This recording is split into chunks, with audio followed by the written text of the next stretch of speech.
क्या होगा अगर मैं आपको बोलूं, भाई तू हवाई फायर कर, कुछ होगा तो मैं देख लूंगी। तुमने मेरे कहने पे हवाई फायर कर दिया और मैं एक्चुअली कुछ नहीं देख पाई जेल की सलाखों के अलावा। अब समझते हैं इस सिचुएशन को एक लीगल एंगल से।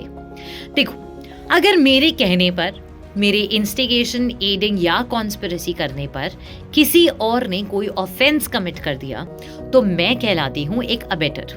और अबेटर जो है वो डायरेक्टली रिस्पॉन्सिबल होता है आउटकम पे, चाहे ऑफेंस हुआ हो या ना हुआ हो, अबेटमेंट की सजा मिलती है। अब आते हैं उस इंसान पर जिसने हवाई फायर किया। अगर मेरे कहने पर या खुद से कोई भी इंसान हवाई फायर करता है तो सबसे पहले देखा जाता है कि क्या वो पर्टिकुलर ऑफेंस आर्म्स एक्ट में है या नहीं है। आर्म्स एक्ट हमें एनेबल करता है कि अगर कोई सिचुएशन ऐसी है जहां हमें लगता है हमारी प्रोटेक्शन के लिए हमें कोई गन लेने की जरूरत है, कोई फायर आर्म रखने की जरूरत है, तो हमें लाइसेंस मिलता है।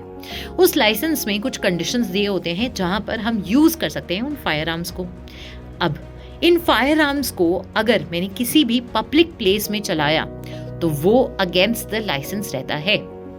सिर्फ अगर मैं जनरल एक्सेप्शंस यूज करके या प्राइवेट डिफेंस यूज करके उसे जस्टिफाई कर दूं तो कोई पनिशमेंट नहीं मिलेगी, अदरवाइज पनिशमेंट आर्म्स एक्ट में पक्की है।